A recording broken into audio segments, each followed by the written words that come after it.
সবাইকে আসসালামু আলাইকুম। কেমন আছো সবাই? চলে এলাম শিখর একাডেমিক প্রোগ্রামে। তোমাদের সবার সাথে আমি ডক্টর আরমান হোসেন রানী। আজকে পরিপাক এবং শোষণ চ্যাপ্টারে বোর্ড সিকিউ সলভিং ক্লাস নিয়ে। তোমরা আমাকে ক্লিয়ারলি দেখতে পাচ্ছ কিনা এবং শুনতে পাচ্ছ কিনা কমেন্টে জানিয়ে দাও এবং তোমরা সবাই কেমন আছো সেটাও কমেন্টে জানিও।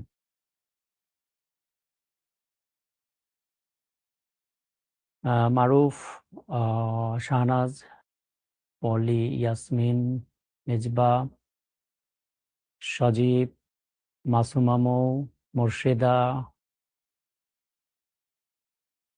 তৈয়বা, রাফি,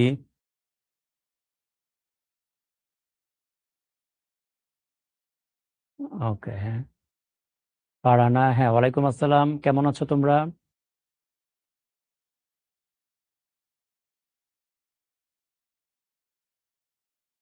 সুরাইয়া, ওকে।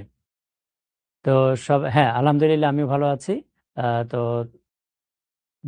আনিস, নোহা, হুম, তানজিনা, মিম, সজীব, ওকে। তাহলে আমরা পরিপাক এবং শোষণ চ্যাপ্টারটা অলরেডি আমরা কিন্তু এই চ্যাপ্টারটা নিয়ে আলোচনা করেছি এবং এই চ্যাপ্টারে আমরা এমসিকিউ সলভ করেছি। আমরা আজকে বোর্ড সিকিউ সলভ করব, হ্যাঁ। আহ, তো তোমরা এই চ্যাপ্টারে যে আমরা অলরেডি পড়েছি, তো এই চ্যাপ্টার থেকে বিগত বছরে বিভিন্ন অ্যাডমিশন টেস্টে কি এমসিকিউ যেগুলো এসছে সেগুলো তোমরা সলভ করেছো কিনা এবং কারা কারা সলভ করেছো আমি দেখতে চাই। আমি কিন্তু তোমাদের ক্লাসে প্রায় এই জিনিসটা জিজ্ঞেস করি যে যেই চ্যাপ্টারটা শেষ হয়েছে সেই চ্যাপ্টার থেকে বিগত বছরের কোশ্চেনগুলো তোমরা সলভ করো কিনা, কারা কারা সলভ করেছো? সবুজ, ভেরি গুড। আনিস করেছে, Mushfika, Abdullah Amin, Nusrat, Mezbaul, very good. Alvin, very good, very good. Masuma, Anika, Rizwana, Shantona, Ankit, Yasin, very good. Mubin, very good, very good. Naimun করে নাই। অধিকাংশই তোমরা সলভ করেছো, খুবই ভালো লাগছে যে তোমরা আমাকে আমি যে কথাগুলো বলেছি সেগুলো তোমরা মেনে মানে মানার চেষ্টা করো, হ্যাঁ, মেনে চলার চেষ্টা করো। হ্যাঁ, তুমি যেই গাইড থেকে সলভ করো না কেন, আমার কথা হলো প্রিভিয়াস ইয়ারের কোশ্চেন তোমাকে সলভ করতে হবে, এমসিকিউ সলভ করতে হবে। তাহলে এই যে তোমরা যে সলভ করেছো প্রিভিয়াস ইয়ারের এমসিকিউ গুলো সলভ করেছো, তো আমাকে একটা সত্যি করে কথা বলো তো, যে প্রিভিয়াস ইয়ারের কোশ্চেন সলভ করে তোমার অ্যাডমিশন টেস্টে কি কি এমসিকিউ আসে, কোন টপিকস থেকে এমসিকিউ আসে, কোন টপিকস থেকে বেশি বেশি এমসিকিউ আসে, কোনখান থেকে কম কম এমসিকিউ আসে, কোন টপিকসটা ইম্পর্টেন্ট, এই আইডিয়াটা কি ক্লিয়ার হয়েছে বলো তো? আমাকে কমেন্টে জানো, এই আইডিয়া কি ক্লিয়ার হয়েছে? হুম, আনিস,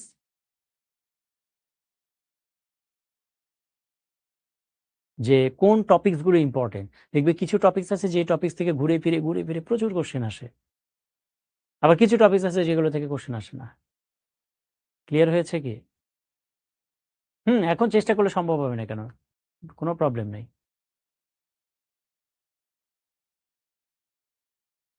ইয়েস, এই যে যেমন মারুফ বলছে এনজাইমের কাজ থেকে কোশ্চেন আসে, তাই না? কোন এনজাইম কি কাজ করে, ভেরি ভেরি ইম্পর্টেন্ট এগুলো কিন্তু, তাই না? ওকে। আর কি কি থেকে বলো তো, তোমরা কয়েকটা টপিকস বলো তো যে টপিকস গুলো থেকে কোশ্চেন আসে, মানে আমি তোমাদের বুঝতে চাচ্ছি যে তোমরা জিনিসগুলো ধরতে পেরেছো কিনা। যেমন এনজাইমের কাজগুলো থেকে কোশ্চেন আসে, কোন এনজাইমের ফাংশন কি? যকৃত, পরিপাক প্রক্রিয়া, ভেরি গুড। তারপরে সান্ত্বনা যকৃত থেকে আসে, ভেরি গুড। আর আর আর হরমোন থেকে আসে, ইয়েস।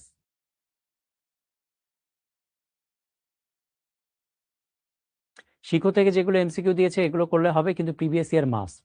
এখন প্রিভিয়াস ইয়ার তুমি কোথা থেকে করবে সেটা তোমার ব্যাপার। অগ্নাশয় থেকে আসে, ভেরি গুড। হ্যাঁ, অগ্নাশয় থেকে কোনগুলো বলো তো? ওই যে কি কি হরমোন নিঃসরণ হয়, আলফা, বিটা, ডেল্টা, পিপি, কোষ থেকে, কোন কোষ থেকে কি আসে, হরমোন নিঃসরণ হয়, তাই না? গ্যাস্ট্রিক গ্রন্থি থেকে কোশ্চেন আসে, ওই যে পাকস্থলী থেকে কোশ্চেন আসে, মুভিন, ভেরি গুড, তাই না? তারপর অগ্নাশয় থেকে আবার কি আসে? অগ্নাশয় থেকে কি এনজাইম নিঃসরণ হয়? Trypsin, amylase, lipase, islets of Langerhans থেকে, ভেরি গুড, আলফা বিটা, হ্যাঁ। বিএমআই থেকে কোশ্চেন আসে, লালা গ্রন্থি থেকে কম আসে, হ্যাঁ। আসে বলতে যে টায়ালিন মল্টেজ থাকে, এই কথাটা আসে। এই তো তোমরা বুঝতে পেরেছো জিনিসগুলো। হুম, দেখেছো? তাহলে প্রিভিয়াস ইয়ারের কোশ্চেন সলভ করার গুরুত্বটা বুঝতে পেরেছো এখন? বোঝা গেল? এভাবে করে তুমি যত বেশি সলভ করবে, তুমি আরো বেশি বুঝতে পারবে। হ্যাঁ? ঠিক আছে। তাহলে আমরা সিকিউ সলভ করি। ওকে। কম বেশি সবই ইম্পর্টেন্ট, হ্যাঁ, সবই ইম্পর্টেন্ট। কিন্তু প্রত্যেকটা লাইন কি ইম্পর্টেন্ট? তোমরা যেটা আগে মনে করতে যে প্রতিটা লাইন পড়তে হয় বইয়ের। প্রতিটা লাইন থেকেই এমসিকিউ আসে। ব্যাপারটা কি তাই? প্রতিটি লাইন থেকে কি এমসিকিউ আসে? প্রতি লাইন থেকে কিন্তু আসে না। নির্দিষ্ট কিছু লাইন আছে, নির্দিষ্ট কিছু ইনফরমেশন আছে, ওগুলো থেকে কিন্তু কোশ্চেন আসে। ঠিক আছে সজীব? ওকে, ঠিক আছে। তাহলে আমরা সিকিউ সলভ করি, হ্যাঁ? তাহলে সিকিউ সলভ। আচ্ছা, প্রথম সিকিউটা আমরা দেখি। রহমান সাহেবের সকালের খাদ্য তালিকায় নিম্নরূপ: পি হলো আলু ভর্তা, কিউ সরিষার তেল, আর আর হলো ভাত। আচ্ছা, কোশ্চেন দেখি। মিশ্র গ্রন্থি কি? আমরা পারবো। আমরা বলেছিলাম গ্রন্থি দুই ধরনের হয়, বহিঃক্ষরা গ্রন্থি এবং অন্তঃক্ষরা গ্রন্থি। যে গ্রন্থি থেকে এনজাইম নিঃসরণ হয় তাকে বলা হয় বহিঃক্ষরা গ্রন্থি, যে গ্রন্থি থেকে হরমোন নিঃসরণ হয় তাকে বলা হয় অন্তঃক্ষরা গ্রন্থি। আর যেসব গ্রন্থি হরমোনও তৈরি করে, এনজাইমও তৈরি করে, সেই গ্রন্থিগুলোকে বলা হয় মিশ্র গ্রন্থি। যেমন আমি যদি তোমাকে মিশ্র গ্রন্থির একটা উদাহরণ দিতে বলি, সবাই আমাকে কমেন্টে জানাও তো মিশ্র গ্রন্থির উদাহরণ কি? সবাই কমেন্টে জানাও। একটা মিশ্র গ্রন্থির উদাহরণ বলো।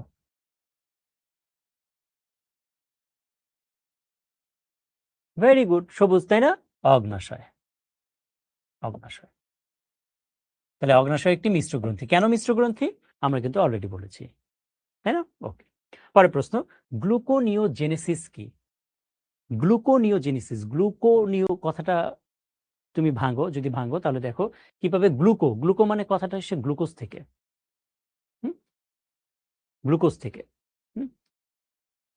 তাহলে গ্লুকোনিওজেনেসিস, জেনেসিস মানে তৈরি হওয়া, জেনেসিস মানে তৈরি হওয়া। তার মানে ধরো নরমালি আমরা জানি কি শর্করা থেকে গ্লুকোজ পাওয়া যায়, তাই না? শর্করাকে ভাঙলে গ্লুকোজ পাওয়া যায়। কিন্তু যদি এমন হয় প্রোটিন থেকে গ্লুকোজ তৈরি হচ্ছে, চর্বি থেকে গ্লুকোজ তৈরি হচ্ছে, এরকম যদি হয় তখন তাকে বলা হয় গ্লুকোনিওজেনেসিস। মানে নন শর্করা বা অশর্করা থেকে গ্লুকোজ তৈরি হওয়ার যে পদ্ধতি, তাকে বলা হয় গ্লুকোনিওজেনেসিস। নিও মানে নতুন, গ্লুকো মানে গ্লুকোজ, আর জেনেসিস মানে তৈরি হওয়া। বুঝতে পেরেছো? শর্করা থেকে গ্লুকোজ তৈরির পদ্ধতিকে গ্লুকোনিওজেনেসিস বলবো না, অশর্করা থেকে। ঠিক আছে? ওকে। পরের প্রশ্ন, উদ্দীপকের উল্লেখিত পি এবং আর এর পরিপাক প্রক্রিয়া ব্যাখ্যা করো। পি এবং আর, পি এবং আর এর পরিপাক প্রক্রিয়া। তাহলে পি এবং আর কি জাতীয় খাবার বলো? পি এবং আর এগুলো কি জাতীয় খাবার? শর্করা জাতীয় খাবার, তাই না? এগুলো কি শর্করা জাতীয় খাবার? তাহলে শর্করা জাতীয় খাবার পরিপাক প্রক্রিয়া ব্যাখ্যা করতে হবে। ওকে। আচ্ছা, পরের কোশ্চেনটা দেখি। উদ্দীপকের কিউ এর সারল বস্তু শোষণ ও পরিবহনে রক্ত ও লসিকা উভয় ভূমিকা রাখে। আচ্ছা, কিউ এর সারল বস্তু, আচ্ছা কি কিউ যেটা, এটা কি ধরনের খাবার? সরিষার তেল, শর্করা, প্রোটিন নাকি চর্বি জাতীয় খাবার? লিপিড বা চর্বি, তাই না? লিপিড বা চর্বি। তাহলে এটা হলো লিপিড। তাহলে লিপিড জাতীয় খাবারের বলেছে এর সারল বস্তু, মানে লিপিড জাতীয় খাবারকে ভাঙলে আমরা কি পাবো? লিপিড জাতীয় খাবারকে ভাঙলে কি পাবো? ফ্যাটি অ্যাসিড এবং গ্লিসারল পাবো, নাকি? Fatty acid plus glycerol. তাহলে এই যে ফ্যাটি অ্যাসিড এবং গ্লিসারল পাচ্ছি, এই ফ্যাটি অ্যাসিড এবং গ্লিসারল কিভাবে রক্তের মাধ্যমে এবং লসিকার মাধ্যমে পরিবাহিত হয় সেগুলো আলোচনা করতে হবে। ঠিক আছে? তাহলে আমরা এখন দেখি প্রথমে শর্করা জাতীয় খাবারের পরিপাক। আচ্ছা, আমরা বলেছিলাম শর্করা জাতীয় খাবারের পরিপাক কোথায় কোথায় হয়? মুখে হয়, পাকস্থলীতে শর্করা জাতীয় খাবারের পরিপাক হয় না, আর ক্ষুদ্রান্তে হয়। এই তো, এই 2 জায়গায় হয়। তাহলে মুখে শর্করা জাতীয় খাবারের পরিপাক হয়, রাইট? আর কোথায় হয়? ক্ষুদ্রান্তে হয়। তাহলে মুখে শর্করা জাতীয় খাবার কিভাবে পরিপাক হয়? আমরা জানি লালারসের মধ্যে 2টা এনজাইম থাকে। কি, কি এনজাইম? টাইলিন এবং মল্টেজ নামক এনজাইম, রাইট? আচ্ছা, তাহলে টাইলিন এবং মল্টেজ নামক এনজাইম থাকে। তাহলে লালারসে কি থাকে? টাইলিন এবং মল্টেজ নামক এনজাইম থাকে। তাহলে এই এনজাইম কি করে? শর্করা জাতীয় খাবারটাকে ভাঙে। ভেঙে টাইলিন কি করে? শর্করাকে ভেঙে মল্টোজে পরিণত করে। এবং ওই মল্টোজকে আবার মল্টেজ নামক এনজাইম ভেঙে মল্টোজকে কিসে পরিণত করে? গ্লুকোজে পরিণত করে। এবং আমরা বলেছি শর্করা জাতীয় খাবার ভেঙে যখন গ্লুকোজে পরিণত হয় তখন শর্করা জাতীয় খাবার পরিপাক হয়েছে এটা ধরা যায়। ঠিক আছে? তাহলে মুখে শর্করা জাতীয় খাবার পরিপাক হয়ে গেল। ঠিক আছে? আচ্ছা। এবার আসো ক্ষুদ্রান্তে শর্করা জাতীয় খাবারের পরিপাক। ক্ষুদ্রান্তে কিভাবে শর্করা জাতীয় খাবার পরিপাক হয়? দেখো। ক্ষুদ্রান্তের ক্ষেত্রে দেখো, মনে আছে তোমাদের অগ্ন্যাশয় রসে শর্করা জাতীয় খাবার পরিপাককারী কি, কি এনজাইম থাকে বলো তো? অগ্ন্যাশয় রসে শর্করা জাতীয় খাবার পরিপাকে কি, কি এনজাইম থাকে? অ্যামাইলেজ, মল্টেজ এগুলো কিন্তু অগ্ন্যাশয় রসে পাওয়া যায়। তাই না? ওকে। তাহলে দেখো, এই যে এই হলো সেই অ্যামাইলেজ। এই হলো সেই মল্টেজ। তাহলে কি করবে? এই যে শর্করা জাতীয় খাবারটা যখন ক্ষুদ্রান্তে গেল, তার মানে ব্যাপারটা এরকম, এই যে ক্ষুদ্রান্তে। তাহলে শর্করা জাতীয় খাবারটা যখন ক্ষুদ্রান্তে গেল, এই যে শর্করা, এই শর্করা জাতীয় খাবার যখন ক্ষুদ্রান্তে গেল, তখন এই খাবারের উপরে কি কোন খাবারটা কাজ করবে? এই যে অ্যামাইলেজ এনজাইমটা কাজ করবে। তখন এখানে অ্যামাইলেজ নামক এনজাইম কাজ করে। Amylase, amylase. এখন এই অ্যামাইলেজ এনজাইম কি করবে? শর্করাকে ভাঙবে। ভেঙে কিসে পরিণত করবে? মল্টোজে পরিণত করবে। শর্করাকে ভেঙে মল্টোজে পরিণত করবে। ওকে? এখন এই মল্টোজকে আবার কে ভাঙবে? মল্টেজ নামক এনজাইম। এটাও কোথায় পাওয়া যায়? মল্টেজ নামক এনজাইম কোথায় পাওয়া যায়? ওই অগ্ন্যাশয় রসেই পাওয়া যায়। তাহলে এই মল্টেজ নামক এনজাইম এই মল্টোজকে ভাঙবে, ভেঙে কিসে পরিণত করবে? গ্লুকোজে পরিণত করবে। তাহলে দেখো, শর্করা জাতীয় খাবার ক্ষুদ্রান্তেও পরিপাক হয়ে গেল। ঠিক আছে? ক্লিয়ার? ওকে। আর আন্তরিক রসেও শর্করা জাতীয় খাবার পরিপাক হয়। আন্তরিক রসে কি, কি এনজাইম থাকে আমরা জানি আন্তরিক রসে, তাই না? আন্তরিক রসে এনজাইমগুলোর নাম কি, কি? এই যে আন্তরিক অ্যামাইলেজ নামক এনজাইম থাকে, তারপর আইসোমল্টেজ নামক এনজাইম থাকে, রাইট? তারপরে কি? মল্টেজ নামক এনজাইম থাকে। এগুলো আন্তরিক রসে থাকে কিন্তু। তারপরে কোথায়? এই যে ল্যাকটেজ নামক এনজাইম থাকে, তাই না? তাই তো?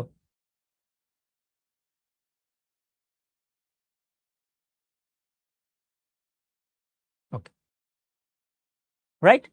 তাহলে এই এনজাইমগুলো কি করে বলো? তাহলে এই এনজাইমগুলো যে কাজ করে সেটাই করবে। এই যে অ্যামাইলেজ এনজাইম কি করবে? শর্করাকে ভাঙবে, ভেঙে মল্টোজে পরিণত করবে। তারপরে এই যে আইসোমল্টোজকে আইসোমল্টেজ নামক এনজাইম ভেঙে মল্টোজ এবং গ্লুকোজে পরিণত করবে। তারপর মল্টোজকে মল্টেজ নামক এনজাইম, হ্যাঁ, মল্টোজ না মল্টেজ, মল্টেজ, মল্টেজ নামক এনজাইম মল্টোজকে ভেঙে কিসে পরিণত করবে? গ্লুকোজ, গ্লুকোজে পরিণত করবে, হ্যাঁ, গ্লুকোজ, 2টা গ্লুকোজে পরিণত করবে।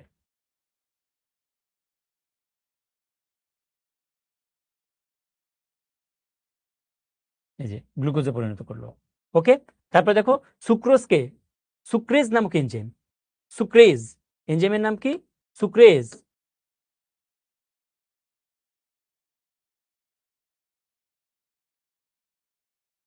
তাহলে সুক্রোজকে কোন এনজাইম ভাঙে? সুক্রেজ নামক এনজাইম, সুক্রেজ।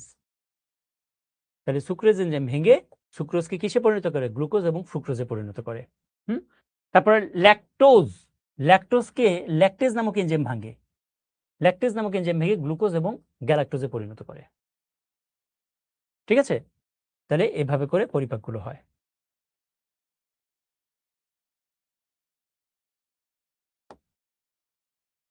তাই বুঝতে পারছো জিনিসগুলো? আমরা কিন্তু এগুলো পড়েছি, লেকচার ক্লাসে পড়েছি। হুম? তাই বুঝতে পারছো? না না এগুলো নোট করার কিছু নাই তো, নোট করবা কেন? ওকে, তাহলে দেখো আলটিমেটলি এগুলো সব এই যে গ্লুকোজে পরিণত হয়েছে, আর আমরা বলেছি খাবারটা গ্লুকোজে পরিণত হলেই সেটাই খাদ্য পরিপাক। যেমন সুক্রোজ হলো এক ধরনের ডাইস্যাকারাইড, এটাও শর্করা। ল্যাকটোজ হলো এক ধরনের ডাইস্যাকারাইড, এটাও এক ধরনের শর্করা, তাই না? মল্টোজ হলো এক ধরনের ডাইস্যাকারাইড, এটাও এক ধরনের শর্করা। ঠিক আছে, এরকম বিভিন্ন রকম শর্করাগুলোকে ভাঙে এনজাইম। হ্যাঁ সুমাইয়া, বিক্রিয়াগুলো মুখস্থ করতে হবে। এটা তো বিক্রিয়া না, এটা কিন্তু বিক্রিয়া না, এটা হলো এই যে এই জিনিসগুলোকে ভাঙে, ভেঙে এগুলোতে পরিণত হয়। ঠিক আছে, এনজাইমের নাম কিভাবে মনে রাখবে? এগুলো মনে রাখার ছন্দ আমি বলে দিয়েছিলাম ক্লাসে। আন্তরিক রসে যে শর্করা পরিপাকারী এনজাইম থাকে, এটা মনে রাখার ছন্দ বলো এখন, নাও পড়া ধরি। আন্তরিক রসে শর্করা পরিপাকারী যে এনজাইম থাকে, সেই এনজাইমগুলো মনে রাখার ছন্দ আমাকে বলো, কি হবে বলো।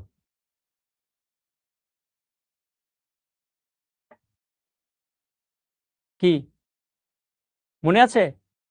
আন্তরিক রসে শর্করা পরিপাককারী, ভেরি গুড, এম লস, তাই না?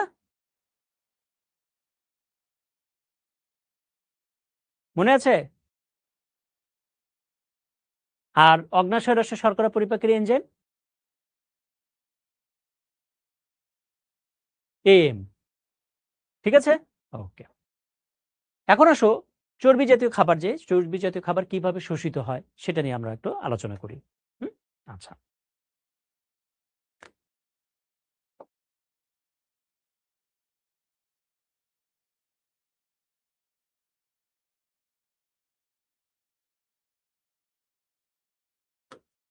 মনে করো এটা হলো একটা কোষ,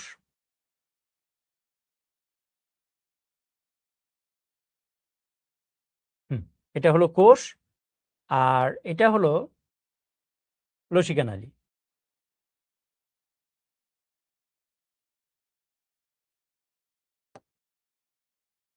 এই যে মনে করো এটা হলো লসিকা নালী, হ্যাঁ,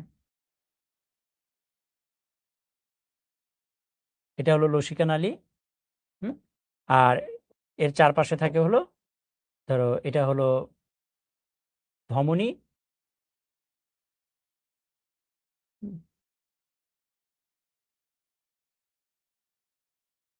আর এটা হলো শিরা, মনে করো। ওকে, এখন ঘটনাটা কি হবে আমি বলি। ধরো আমরা যে চর্বি জাতীয় খাবারটা খাই, তাই না, চর্বি জাতীয় খাবারটা খাই, তাহলে চর্বি জাতীয় খাবারটা খেলে চর্বি জাতীয় খাবার ভেঙে কিসে পরিণত হয়? ফ্যাটি অ্যাসিড এবং গ্লিসারলে পরিণত হয়। এর মধ্যে কিছু বড় বড় ফ্যাটি অ্যাসিড এবং গ্লিসারল থাকে, কিছু ছোট ছোট ফ্যাটি অ্যাসিড এবং গ্লিসারল থাকে। ঠিক আছে, ক্লিয়ার? তাহলে কি বললাম, কিছু বড় বড় ফ্যাটি অ্যাসিড গ্লিসারল থাকে এবং কিছু ছোট ছোট ফ্যাটি অ্যাসিড এবং গ্লিসারল থাকে। এখন ছোট ছোট যে ফ্যাটি অ্যাসিড এবং গ্লিসারল থাকে, এই ছোট ফ্যাটি অ্যাসিড এবং গ্লিসারলগুলো করে কি, এগুলো এই রক্তের মাধ্যমে বাহিত হয়, এই যে রক্তের মাধ্যমে বাহিত হয়ে এগুলো পোর্টাল শিরাতন্ত্রে চলে যায়, পোর্টাল শিরাতন্ত্রের মাধ্যমে চলে যায় ছোট ছোট ফ্যাটি অ্যাসিড এবং গ্লিসারল যেগুলো থাকে। আর বড় বড় যে ফ্যাটি অ্যাসিড এবং গ্লিসারল থাকে সেগুলো কি হয় সেটা আমি তোমাকে বলি। ধরো এটা হলো বড় ফ্যাটি অ্যাসিড এবং গ্লিসারল, বড় ফ্যাটি অ্যাসিড এবং গ্লিসারল এগুলো, এই যে এটা, এই যে এগুলো হলো বড় বড় ফ্যাটি অ্যাসিড এবং গ্লিসারল। হ্যাঁ, এখন এই বড় বড় ফ্যাটি অ্যাসিড এবং গ্লিসারল এগুলো একা একা এই কোষ পর্যন্ত আসতে পারে না, এগুলোকে নিয়ে যাওয়ার জন্য পিত্ত লবণের দরকার হয়।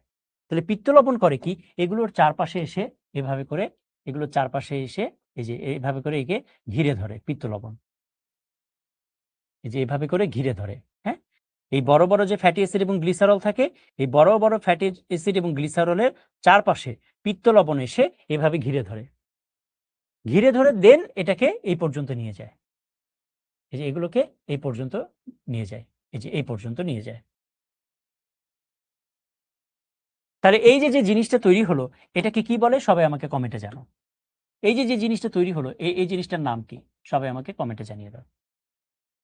এই জিনিসটার নাম কি?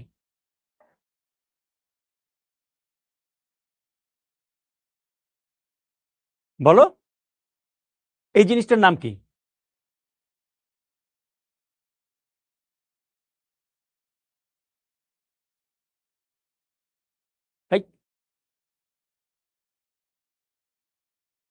Very good Masura, Masura Khatun, very good.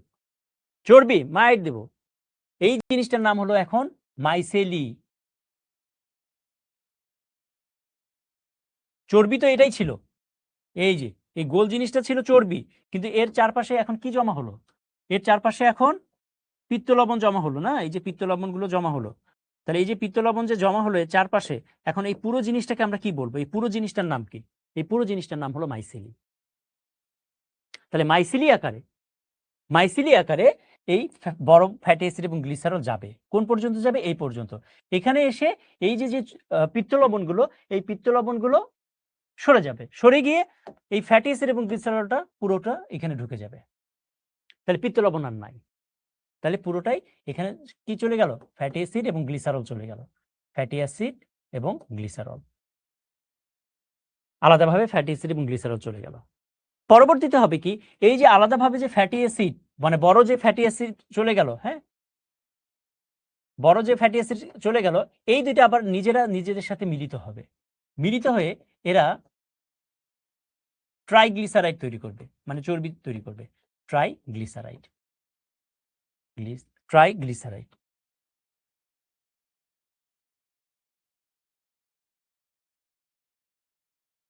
Triglyceride, ঠিক আছে? তাহলে এই হলো সেই, মনে করো, ট্রাইগ্লিসারাইড। ওকে, এখন এই যে ট্রাইগ্লিসারাইড, এই ট্রাইগ্লিসারাইডের চারপাশে এখন কিছু প্রোটিন মানে প্রোটিন এর সাথে যুক্ত হবে। এই ট্রাইগ্লিসারাইডের চারপাশে প্রোটিন যুক্ত হবে, মনে করো এই হলো সেই প্রোটিন। আচ্ছা, প্রোটিনটা একটু অন্য কালার দেই, হ্যাঁ।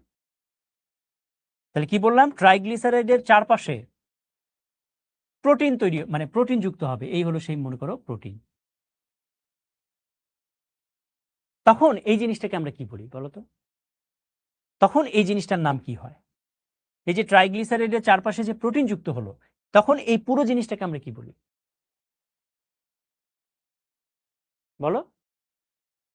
আনিসা, ভেরি গুড, কাইলোমাইক্রন, তাই না?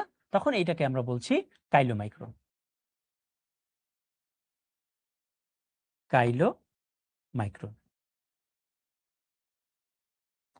দেন এই কাইলোমাইক্রন অবস্থায় এই জিনিসটা, এটা এখান থেকে বের হয়ে আসবে, এই কাইলোমাইক্রন বের হয়ে আসবে, কাইলোমাইক্রন বের হয়ে কোথায় ঢুকবে?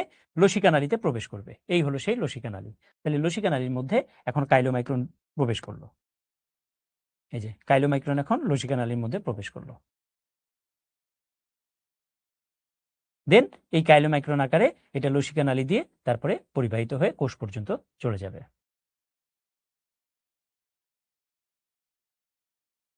ঠিক আছে? তাহলে এই জিনিসটা তোমাদের পড়ানো হয়েছে না? লিপিড কিভাবে পরিশোষিত হয়, এই জিনিসটা পড়ানো হয়েছে তো। এবং এবং এই যে কাইলোমাইক্রন হয়ে যে এটা যখন লসিকার ভেতর দিয়ে প্রবাহিত হবে, তখন এই লসিকাটা দেখতে দুধের সাদার মতো মনে হবে। তখন এটাকে বলা হয় ল্যাকটিয়াল। তখন এটাকে কি বলা হয়? ল্যাকটিয়াল। তাহলে এই জিনিস, এটা কিন্তু তোমাদেরকে এর আগের ক্লাসে পড়ানো হয়েছে, রাইট? বোঝা গেল জিনিসটা? তাহলে লিপিড কিভাবে পরিশোষিত হয় বোঝা গেল কিনা? তাহলে প্রথমে চর্বি ভাঙবে, চর্বি ভেঙে ফ্যাটি অ্যাসিড এবং গ্লিসারল হবে। এর মধ্যে বড় যে ছোট যে ফ্যাটি অ্যাসিড এবং গ্লিসারল, সেগুলো রক্তের মাধ্যমে বাহিত হয়ে পোর্টাল তন্ত্রের মাধ্যমে কোষে চলে যাবে। আর যেগুলো বড় ফ্যাটি অ্যাসিড এবং গ্লিসারল আছে, সেগুলো পিত্ত লবণের সাথে বাহিত হয়ে মাইসিলি আকারে কোষ পর্যন্ত যাবে। দেন কোষে গিয়ে আবার ফ্যাটি অ্যাসিড গ্লিসারল একসাথে যুক্ত হবে, যুক্ত হয়ে ট্রাইগ্লিসারাইডে পরিণত হবে। এই ট্রাইগ্লিসারাইডের চারপাশে প্রোটিন যুক্ত হবে, তখন ওই ট্রাইগ্লিসারাইডকে বলবো আমরা কাইলোমাইক্রন। এই কাইলোমাইক্রন আকারে এটা কোষ থেকে বাইরে বের হয়ে আসবে, কোথায়? লসিকা নালীতে। যখন লসিকা নালীতে এই কাইলোমাইক্রন প্রবাহিত হবে, তখন লসিকা নালীর যে লসিকা, সেটা দুধের সাদা বর্ণের মতো মনে হবে। ঠিক আছে? এবং সাদা বর্ণের মতো মনে হলে তখন সেটাকেই বলছি আমরা ল্যাকটিয়াল। এবং এই যে কাইলোমাইক্রন এখান থেকে বের হয়ে আসছে, এটাকে বলছি আমরা এক্সোসাইটোসিস প্রক্রিয়া। এক্সোসাইটোসিস প্রক্রিয়ার মাধ্যমে কাইলোমাইক্রন কোষ থেকে লসিকা পর্যন্ত চলে যায়। ঠিক আছে? তাহলে দেখো তো সেই কথাগুলো এখানে লিখা আছে। আমি মিলিয়ে দেই, দেখো। দেখো ফ্যাটি অ্যাসিড এবং গ্লিসারল এদের মধ্যে গ্লিসারল এবং অধিকাংশ ছোট ফ্যাটি অ্যাসিড ক্ষুদ্রান্তের গহ্বর থেকে সরাসরি সরলব্যাপন প্রক্রিয়া নিষ্ক্রিয় শোষণে ভিলাসের প্রাচীন শোষণকারী কোষে শোষিত হয় এবং সেখান থেকে পোর্টাল সংবহনে প্রবেশ করে ছোটগুলো। আর বড় ফ্যাটি অ্যাসিড যেগুলো আছে, বড় ফ্যাটি অ্যাসিড দেখো পিত্ত লবণ সহযোগে মাইসেলি নামক ছোট ছোট স্নেহকণা গঠন করে। অন্যান্য ফ্যাটি অ্যাসিড সহ মাইসেলি ব্যাপনের মাধ্যমে কোষে প্রবেশ করলো। কোষের ভেতরে ফ্যাটি অ্যাসিড এবং গ্লিসারল আবার যুক্ত হয়ে ট্রাইগ্লিসারাইড গঠন করে। ফ্যাটি অ্যাসিড এবং গ্লিসারলের এই অণুকে তখন বলা হয় কাইলোমাইক্রন। সাদা বর্ণের কাইলোমাইক্রন কণাগুলো ব্যাপন প্রক্রিয়ায় এক্সোসাইটোসিস প্রক্রিয়ায় ভিলাইয়ের ল্যাকটিয়ালে প্রবেশ করে এবং সেখান থেকে লসিকাতন্ত্রের মাধ্যমে শিরাতন্ত্রের রক্ত প্রবাহ ছড়িয়ে পড়ে, ফলে যকৃত হয়ে হৃৎপিণ্ড হয়ে দেহ বিভিন্ন কোষে পৌঁছে যায়।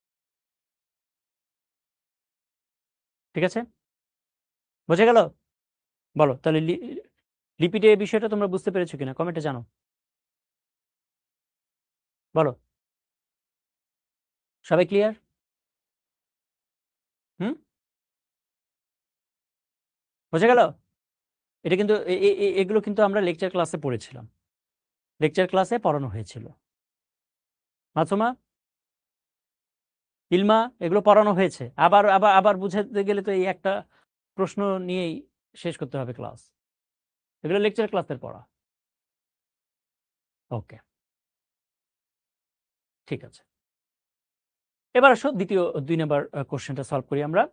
আচ্ছা, আমাদের খাদ্যের অপাচ্য অংশে প্রবেশ করে মোটা নলাকার খাদ্যযুক্ত একটি গঠনের মধ্যে এই গঠন পুষ্টিকারীর অংশ হলেও পরিপাকের মতো গুরুত্বপূর্ণ শারীরবৃত্তীয় প্রক্রিয়া এর ভূমিকা গৌণ। গৌণ মানে হলো মুখ্য না, প্রধান না। তাহলে এখানে কোশ্চেন হলো একটা সিকাম কি? তাহলে সিকাম কোন অংশটা মনে আছে তোমাদের? সিকাম কোন অংশটা? কোন অংশটা সিকাম বলো তো? আমরা যদি পরিপাক নালী আঁকি তাহলে কোন অংশটা সিকাম হবে? এটা মনে করো অন্ননালী, এটা হলো পাকস্থলী, এগুলো হলো ক্ষুদ্রান্ত, তাই না? এগুলো হলো ক্ষুদ্রান্ত। আর এটা মনে করো বৃহদান্ত্র, এগুলো হলো বৃহদান্ত্র, তাই না?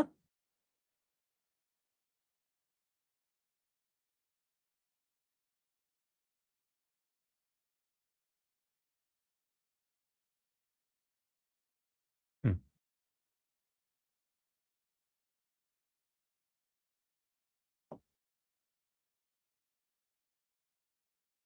হুম। তাহলে এই জিনিসটাকে বলছি আমরা সিকাম, এই অংশটুকুর নাম হলো সিকাম। তাহলে সিকাম কোনটা? এটা হলো বৃহদান্ত্রের প্রথম অংশের নাম হলো সিকাম। ঠিক আছে, তাহলে এই পুরো অংশটা হলো বৃহদান্ত্র, তোমরা জানো এই পুরো অংশটার নাম হলো বৃহদান্ত্র। এই যে এই অংশটা পুরোটাই হলো বৃহদান্ত্র। তাহলে বৃহদান্ত্রের প্রথম অংশকে বলা হয় সিকাম, যার সাথে অ্যাপেন্ডিক্স লাগানো থাকে, তাই না? ওকে, পরের কোশ্চেন, বৃহদান্ত্রকে দ্বিতীয় মস্তিষ্ক বলা হয় কেন? তোমাদের মনে আছে আমরা যখন পরিপাকে আহ, আহ, স্নায়ুতন্ত্রের ভূমিকা পড়েছিলাম, আমি পড়িয়েছিলাম তোমাদেরকে। এখানে 2 ধরনের প্লেক্সাস ছিল, eccentric plexus, intrinsic plexus. Extrinsic plexus, intrinsic plexus, এই কথাটা মনে আছে কিনা? পরিপাক নালীতে বা ক্ষুদ্রান্তে, বৃহদান্ত্রে, এখানে মানে পরিপাকে স্নায়ুর ভূমিকা আমরা যে পড়েছিলাম, এখানে 2 ধরনের প্লেক্সাস ছিল, একটা হলো এক্সট্রিনসিক আর একটা হলো ইন্ট্রিনসিক প্লেক্সাস বা স্নায়ু জালক, মনে আছে? তাহলে এই যে ইন্ট্রিনসিক যে প্লেক্সাস, এটাকে কি বলে? দ্বিতীয় মস্তিষ্ক বলা হয় না? কেন দ্বিতীয় মস্তিষ্ক বলা হয়? কারণ এই প্লেক্সাস, তুমি যাই খাবার খাও না কেন, এই প্লেক্সাসগুলো এগুলো খাবারের উপাদান দেখে বুঝতে পারে এবং সেভাবে খাবারটা পরিপাক করতে হেল্প করে। এই স্নায়ুগুলো বুঝতে পারে যে কি ধরনের খাবার এসছে, শর্করা, আমিষ নাকি চর্বি, কি ধরনের খাবার এসেছে, সেই অনুযায়ী এই প্লেক্সাসগুলো বা এই স্নায়ুগুলো বিভিন্ন রকমের হরমোন, বিভিন্ন রকমের এনজাইম এগুলো নিঃসরণ করে খাবারটাকে পরিপাক করে। তাহলে যেহেতু বুঝতে পারে, এই জন্য এটাকে বলা হয় দ্বিতীয় মস্তিষ্ক। ঠিক আছে, পরে কোশ্চেন, উদ্দীপকে উল্লেখিত নলাকার গঠনটির মানব জীবনে গুরুত্ব লিখো। আচ্ছা, এখানে যে নলাকার গঠনটা বলা হয়েছে, এই জিনিসটার নাম কি বলতো? আমাদের খাদ্যের অপাচ্য অংশ প্রবেশ করে মোটা নলাকার খাদযুক্ত একটি গঠনের মধ্যে। এখানে কোন অঙ্গটা সম্পর্কে বলা হয়েছে? মোটা নলাকার খাদযুক্ত, এটা কোন অঙ্গ সম্পর্কে বলা হয়েছে বলো তো? মোটা নলাকার খাদযুক্ত,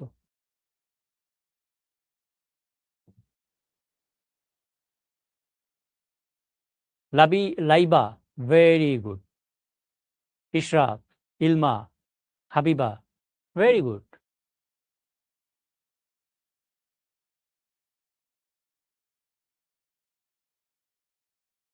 ইয়াসিন, তাশরিকা, এই তাশরিকা, ক্ষুদ্রান্ত কি মোটা নলাকার? মোটা, ক্ষুদ্রান্ত তো মোটা না। ধ্রুব, ভেরি গুড। তাহলে এখানে বলা হচ্ছে বৃহদন্ত্র সম্পর্কে, তাই না? তাহলে এটা বৃহদন্ত্র সম্পর্কে বলা হচ্ছে। বৃহদন্ত্র, বৃহদন্ত্র। তাহলে কোশ্চেন হলো বৃহদন্ত্রের মানব জীবনে গুরুত্ব। তাহলে বৃহদন্ত্রের গুরুত্ব লিখতে হবে। আর দ্বিতীয় কোশ্চেনটা হলো উল্লেখিত সারিবৃত্তীয় প্রক্রিয়ায় হরমোনের ভূমিকা সম্পর্কে মতামত দাও। মানে হলো পরিপাকে হরমোনের ভূমিকা কি সেটা সম্পর্কে লিখতে হবে। তাহলে আমরা বৃহদন্ত্রের কাজগুলো দেখি। এই যে এগুলো হলো বৃহদন্ত্রের কাজ। একটা হলো ব্যাকটেরিয়ার ক্রিয়া। দেখো বৃহদন্ত্রে বিভিন্ন রকমের ব্যাকটেরিয়া থাকে, প্রায় 500 প্রজাতির ব্যাকটেরিয়া থাকে বৃহদন্ত্রের মধ্যে। দেখো প্রায় 500 প্রজাতির ব্যাকটেরিয়া, বৃহদন্ত্রের মধ্যে 500 প্রজাতির ব্যাকটেরিয়া থাকে। এগুলো করে কি, খাদ্যের যে অপাচ্য অংশ থাকে এগুলোকে গাজন এবং পচন প্রক্রিয়া সম্পন্ন করে। দেখো ওই কথাগুলো লেখা আছে। এছাড়া বৃহদন্ত্রে কিছু ব্যাকটেরিয়া আছে, এই ব্যাকটেরিয়াগুলো করে কি ভিটামিন,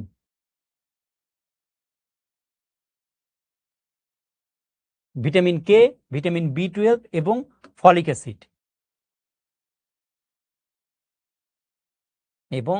অ্যাসিড এগুলো তৈরি করে, এই জিনিসগুলো তৈরি করে। ঠিক আছে।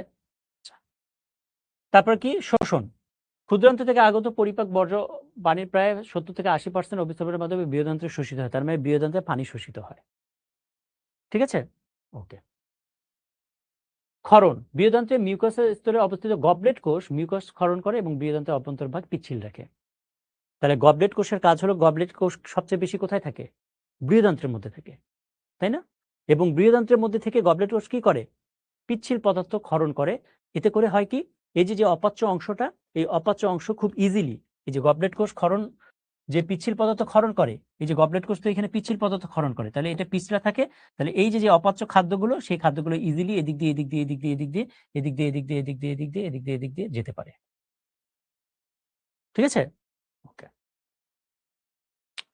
তারপর কি, খাদ্যের অসার অংশ সঞ্চয়, ক্ষুদ্রান্তে পরিপাকের পরে যে অবশিষ্ট অংশগুলো থাকে খাবারের, সেগুলো সঞ্চয় করে, মল উৎপাদন করে, মল মানে পায়খানা উৎপন্ন করে, আর বর্জ্যবস্তু নিষ্কাশনে হেল্প করে। ওকে, এগুলো হলো বৃহদন্ত্রের কাজ। এরপরের কোশ্চেনটা হলো যে পরিপাকে হরমোনের ভূমিকা কি কি। আমি একটা ছক করে তোমাদেরকে পড়িয়েছিলাম, মনে আছে তোমাদের? আমি যখন লেকচারটা নিয়েছিলাম একটা ছক করে লিখেছিলাম যে হরমোনের নাম, উৎপত্তি স্থল, কাজ। কার কার মনে আছে বলো তো? আমি এই লেকচারটা নিয়েছিলাম যে পরিপাকে বিভিন্ন হরমোনের ভূমিকা, হরমোনের নাম, উৎস, কাজ, এরকম করে একটা ছক আমি দেখেছিলাম কিনা বলো তো? সবুজ মনে আছে। আর রাজশ্রী, জান্নাত, মনি, মাসুমা মৌ, ইরফানের নাই, তাশরিকা, ভেরি গুড, আব্দুল্লাহ আলামিন, মারিয়া, ভেরি গুড, মনে আছে। তাহলে ওই যে ছকটা তুমি যদি মনে রাখতে পারো, তাহলে তুমি তোমার ভাষায় এখন লিখতে পারবে। যেমন এই যে ধরো গ্যাস্ট্রিন, হ্যাঁ, গ্যাস্ট্রিন, এটা পাকস্থলী হতে গ্যাস্ট্রিক জুস ক্ষরণ নিয়ন্ত্রণ করে।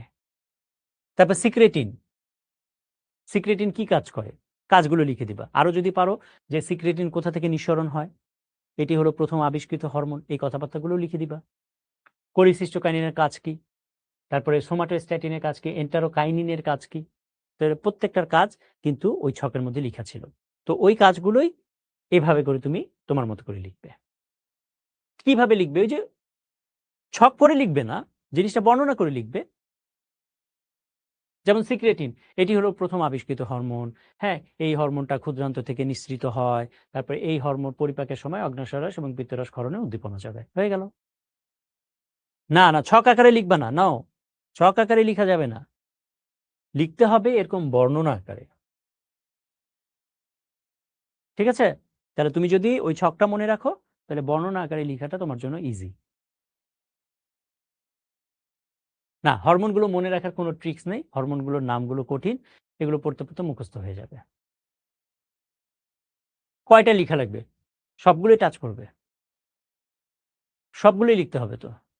তাহলে নাম্বারটা ভালো পাবে। এখন তো ধরো তোমার একজন ফ্রেন্ড ১৩ টা হরমোনের নাম লিখলো। আর তুমি লিখলে ধরো ৭ টা। তাহলে অবশ্যই তার চেয়ে তুমি একটু হলেও নাম্বার কম পাবে, তাই না? হুম? ওকে। ছক আকারে লিখা যাবে না, আমি তো বললাম। এখন ছক আকারে লিখলে নাম্বার দিবে কি দিবে না, এই প্রশ্নই তো আর উঠবে না। আমি বলেছি তুমি ছক আকারে লিখবে না, তুমি লিখবে বর্ণনা আকারে। যেকোনো লিখা। আমরা যখন স্লাইডে ক্লাস নেই বা আমি যখন বায়োলজি স্লাইডে ক্লাস নিচ্ছি, তখন অনেক কিছু দেখবে আমি ছক করে দিচ্ছি। ছক করে দেই কেন? তোমার মনে রাখার সুবিধার জন্য। তোমার মনে রাখার সুবিধার জন্য। ঠিক আছে? কিন্তু তুমি যখন লিখবে পরীক্ষার খাতায়, তখন ছক করে লিখবে না, তুমি লিখবে বর্ণনা আকারে। হুম? ওকে। পরের প্রশ্ন। পরিপাকের সংজ্ঞা দাও। যে প্রক্রিয়ায় জটিল খাদ্যবস্তু বিভিন্ন এনজাইমের সহযোগিতায় সরল, তরল এবং কোষের শ্বসন উপযোগী খাদ্যবস্তুতে পরিণত হয়, তাকে বলা হয় পরিপাক। শেষ। গ্যাস্ট্রিক গ্রন্থি কি? পাকস্থলীতে অবস্থিত নলাকার নলাকার অনেকগুলো কোষ দিয়ে তৈরি গ্রন্থিকে বলা হয় গ্যাস্ট্রিক গ্রন্থি। ঠিক আছে? ওকে। পরের কোশ্চেন। পরিপাকতন্ত্রে উদ্দীপকের পি অঙ্গের ভূমিকা ব্যাখ্যা করো। আচ্ছা, এখানে আগে এইগুলো আমরা বের করি কোনটা কি। আচ্ছা, এখানে পি মানে কি বলো?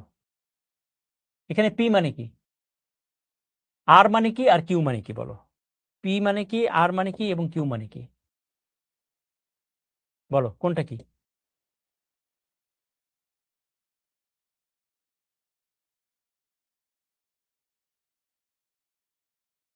Very good. পি মানে যকৃত, তাই না? ওকে। আর মানে অগ্নাশয়।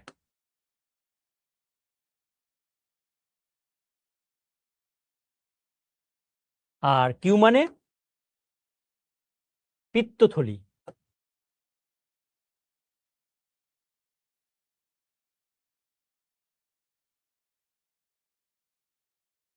তাই তো? Very good. তাহলে এখন আমরা প্রশ্নের উত্তরগুলো পারবো। পি অঙ্গের ভূমিকা ব্যাখ্যা করো। পি অঙ্গ মানে হলো যকৃতের ভূমিকা বর্ণনা করো বা লেখো। তাহলে পরিপাকে যকৃতের ভূমিকা কি? তাহলে যকৃতের কাজ মনে আছে তোমাদের? যকৃতের ২ ধরনের কাজ রয়েছে। বিপাকীয় ভূমিকা, সঞ্চয়ী ভূমিকা। এখানে কোন ভূমিকাটা আসবে বলো তো? এখানে বলেছে পরিপাকতন্ত্রে পি অঙ্গের ভূমিকা লিখো। তাহলে কোন ভূমিকাটা আসবে? বিপাকীয় ভূমিকার কথাগুলো আসবে। শর্করা বিপাক, আমিষ বা প্রোটিন কিভাবে বিপাক হচ্ছে, চর্বি কিভাবে বিপাক হচ্ছে, সেই কথাবার্তাগুলো আসবে। আচ্ছা।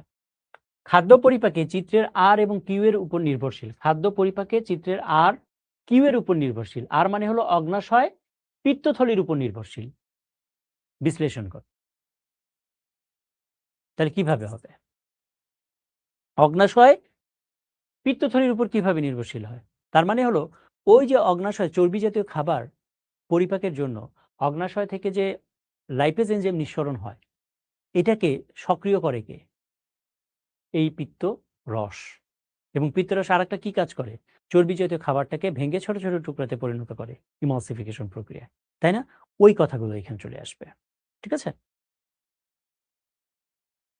তাহলে দেখো এই যে যকৃতের যে ভূমিকা, সেই ভূমিকাগুলো এখানে সব দেখবা লিখা আছে। তাহলে দেখো পয়েন্ট আকারে না, পয়েন্ট আকারে না, এই যে বর্ণনা আকারে লিখতে হবে। আমি বারবার বলছি, পয়েন্ট আকারে না। আনিস, তুমি বারবার আমি যেটা বলি সেটার উল্টো বলছো তুমি। আমি তো বলেই দিয়েছি পয়েন্ট আকারে লিখা যাবে না। জিনিসগুলো লিখতে হবে বর্ণনা আকারে তোমাকে। আমি পড়িয়েছি তোমাকে পয়েন্ট আকারে, কেন? যেন তোমার মনে থাকে। কারণ তুমি পয়েন্ট মনে রাখলে পয়েন্টগুলোকে তুমি তোমার ভাষায় লিখবে। তাই না? পয়েন্ট আকারে পড়ার সুবিধা হলো পয়েন্ট আকারে পড়লে মনে থাকে। ঠিক আছে? তাহলে পয়েন্টগুলো তুমি যদি এখন নিজের ভাষা বর্ণনাকারে লিখো, তাহলে দেখো এই যে সবগুলো লিখাই আছে। যকৃৎ পিত্তরস তৈরি করে, পিত্তথলিতে জমা থাকে, হ্যাঁ? পিত্ত লবণ কি, এই সেই এই কথাবার্তাগুলো। তারপরে দেখো এই যে অতিরিক্ত গ্লুকোজ গ্লাইকোজেনেসিস প্রক্রিয়ায় গ্লাইকোজেনে রূপান্তরিত হয়ে যকৃৎ কোষে জমা হয়। তার মানে এটা শর্করা বিপাক কিভাবে হয় সেই কথাগুলো। তারপরে এই যে এই যে স্নেহে দ্রবণীয় ভিটামিন, হুম? এডিকে এবং পানিতে দ্রবণীয় ভিটামিন, তারপর B12 ফলিক অ্যাসিড, এগুলো সঞ্চয় করে মানে সঞ্চয়ী ভূমিকা। তারপরে খনিজ পদার্থ কিছু সঞ্চয় করে। তার মানে যকৃতের বিপাকীয় ভূমিকা, তারপর হলো সঞ্চয়ী ভূমিকা, সবগুলোই এখানে ওই কথাগুলোই সব চলে আসবে। প্রোটিনের ভূমিকা দেখছো যকৃতের, এই যে প্রোটিন বিপাকের ডিঅ্যামিনেশন প্রক্রিয়ায় অ্যামোনিয়া সৃষ্টি হয়, যা অর্নিথিন চক্রের মাধ্যমে ইউরিয়া গঠন করে। তারপরে এই যে লোহিত রক্তকণিকা সমূহ থেকে রক্ত থেকে অপসারণ করে, নতুন লোহিত রক্তকণিকা তৈরিতে হেল্প করে। ঠিক আছে, ক্লিয়ার? ওকে। এরপর কোশ্চেন হলো আর কিউ এর উপর নির্ভরশীল। তাহলে দেখো তো সেই কথাগুলো আছে কিনা। মেইন কথাটা, মেইন কথা কোনটা? মেইন কথা হলো ওই যে লাইপেজ, এটা সক্রিয় হয় হলো পিত্তরসের মাধ্যমে, এটা হলো মেইন কথা। আর বাকিগুলো তো অন্য কথাগুলো আছে। দেখো তুমি এই যে অগ্ন্যাশয় বহিঃকরক অংশতে বিভিন্ন ধরনের এনজাইম নিঃসৃত হয়। অ্যামাইলেজ এনজাইম স্টার্চ গ্লাইকোজেনকে মল্টোজে পরিণত করে, আবার মল্টেজ এনজাইম মল্টোজকে গ্লুকোজে পরিণত করে। এইভাবে অগ্ন্যাশয় শর্করা পরিপাকে সহায়তা করে গেল। তারপরে ট্রিপসিন, কাইমোট্রিপসিন এনজাইম প্রোটিওস পেপটনকে পলিপেপটাইডে পরিণত করে। হ্যাঁ, মানে অগ্ন্যাশয় প্রোটিন জাতীয় খাবার কিভাবে পরিপাক করে সেই কথাগুলো এখানে বলেছে। তারপর অগ্ন্যাশয় থেকে যে লাইপেজ এনজাইম নিঃসরণ হয়, লাইপেজ এনজাইম কি করে সেই কথাগুলো লিখেছে। অপরদিকে পিত্তথলিতে যে পিত্তরস জমা থাকে, এই পিত্তরস পিত্তনালী দিয়ে অগ্ন্যাশয় নালী হয়ে এই সেই এটা সেটা হয়ে তারপরে এই যে পিত্ত লবণের প্রভাবে এই যে ইমালসিফিকেশন প্রক্রিয়া চর্বি ক্ষুদ্র ক্ষুদ্র কণায় পরিণত হয়। এর রসে সোডিয়াম বাইকার্বনেট উপাদানটি তারা দেখো এর প্রভাবে ডিউটেনামে ক্ষারীয় মাধ্যমে শোষিত হয় এবং পরিপাককারী বিভিন্ন এনজাইম সমূহ সক্রিয় হয়। ঠিক আছে, এই কথাগুলো চলে আসবে। তার মানে পিত্তরস কিভাবে পিত্তথলি থেকে ডিউডেনামে চলে আসলো অ্যাম্পুল অফ ভ্যাটারের মাধ্যমে, আর অগ্ন্যাশয়ে যে তিনটা এনজাইম নিঃসরণ হয় অ্যামাইলেজ, ট্রিপসিন, অ্যামাইলেজ, লাইপেজ, এরা কিভাবে পরিপাক করে সেই কথাবার্তাগুলো চলে আসবে। হুম?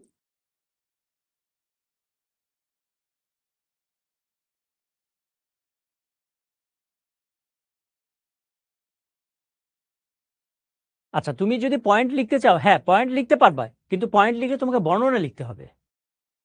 মানে শুধু পয়েন্ট দিলে হবে না, পয়েন্টের সাথে আবার ওইটাকে ব্যাখ্যা করতে হবে। যেমন ধরো শর্করা বিপাক, এখন যকৃৎ কিভাবে শর্করা বিপাক করে সে কথাগুলো লিখতে হবে। প্রোটিন বিপাক কিভাবে করে সেই কথাগুলো লিখতে হবে। বুঝতে পেরেছো? এভাবে লিখতে পারো, এটা একটা অংশ, অথবা তুমি এইভাবে লিখতে পারো, কিন্তু পয়েন্ট করে লিখলে তোমাকে লিখতে হবে মোটামুটি ভালোই, কারণ পয়েন্ট এবং ওই পয়েন্টের আন্ডারে কিছু কথাবার্তা। ওকে, আচ্ছা পরের কোশ্চেন সলভ করি। আচ্ছা, ইমালসিফিকেশন কি পারবো? হ্যাঁ, চিত্র দিবে না কেন? চিত্র যেগুলো দেওয়ার মতো সেগুলো দিবে, চিত্র তো দিতে হবে। আচ্ছা, ইমালসিফিকেশন কি আমরা পারবো? ইমালসিফিকেশন কি? চর্বি জাতীয় যে খাদ্য, এই চর্বি জাতীয় খাবারের উপর পিত্তরস এসে পিত্তরসে যে পিত্তলবণ এই চর্বি জাতীয় খাবারটাকে ভেঙে ছোট ছোট টুকরাতে পরিণত করে। এই প্রক্রিয়াকে বলা হয় ইমালসিফিকেশন। প্রক্রিয়াটার নাম হলো ইমালসিফিকেশন। পরিপাকতন্ত্রে বৃহদান্ত্র কেন গুরুত্বপূর্ণ? তাহলে বৃহদান্ত্রের গুরুত্বটা কি পারা যাবে? ওকে। উদ্দীপকে উল্লিখিত প্রধান কাজ সম্পাদনে হরমোনের ভূমিকা বলো। তাহলে পরিপাকতন্ত্রের প্রধান কাজ হলো খাদ্যদ্রব্য পরিপাক করা। তার মানে এই কোশ্চেনটা কি? পরিপাকে হরমোনের ভূমিকা, সেখান থেকে কোশ্চেনটা করা হয়েছে। তাহলে পরিপাকে হরমোনের ভূমিকা আমরা একটু আগে সলভ করেছি না? ওই জিনিসগুলো চলে আসবে। হুম, আচ্ছা। উদ্দীপকের শেষ লাইনটির গুরুত্ব বিশ্লেষণ করো। শেষ লাইনটি হলো শোষিত খাদ্যসার অতিরিক্ত হলে তা যকৃতে সঞ্চিত হয়। শোষিত খাদ্যসার মানে কি? শর্করা ভেঙে যে গ্লুকোজ, প্রোটিন ভেঙে যে অ্যামিনো অ্যাসিড, আর চর্বি ভেঙে যে ফ্যাটি অ্যাসিড এবং গ্লিসারল, এই যে গ্লুকোজ যদি অতিরিক্ত হয়, অ্যামিনো অ্যাসিড যদি অতিরিক্ত হয়, ফ্যাটি অ্যাসিড এবং গ্লিসারল যদি অতিরিক্ত হয়, তাহলে সেগুলো যকৃতে কিভাবে সঞ্চিত হয়? এটা আমি ক্লাসে পড়িয়েছিলাম কিনা তোমাকে বলো। অতিরিক্ত গ্লুকোজ, অতিরিক্ত অ্যামিনো অ্যাসিড, অতিরিক্ত ফ্যাটি অ্যাসিড এবং গ্লিসারল যকৃতে কিভাবে জমা হচ্ছে? এটা আমি ক্লাসে পড়িয়েছিলাম কিনা বলো তো? বলো। এটা আমি ক্লাসে পড়িয়েছিলাম কিনা? হুম, বলো। পড়িয়েছিলাম? তাসিন, তানজিনা, মাসুমা, ইলমা, পড়িয়েছি না? ওই কথাবার্তাগুলি চলে আসবে। চিত্র দিয়ে পড়িয়েছিলাম, ভেরি গুড। জি না, তোমরা ওই চিত্র দেওয়ার দরকার নেই, তোমরা তোমাদের মতো বর্ণনা করে লিখবে। হুম, তাহলে দেখো, খাদ্য পরিপাকে বিভিন্ন হরমোনের ভূমিকা অলরেডি আমরা বলেছি। হুম, আচ্ছা, আর এই যে শেষ লাইনটির গুরুত্ব বিশ্লেষণ করো। তাহলে শেষ লাইনে যকৃতের সঞ্চয় ভূমিকাকে নির্দেশ করে, তাই না? যকৃতের সঞ্চয় ভূমিকা কি কি? তাহলে সঞ্চয়ী ভূমিকাগুলো চলে আসবে এখন। তাহলে যকৃতের সঞ্চয়ী ভূমিকা আমরা পড়ছি না?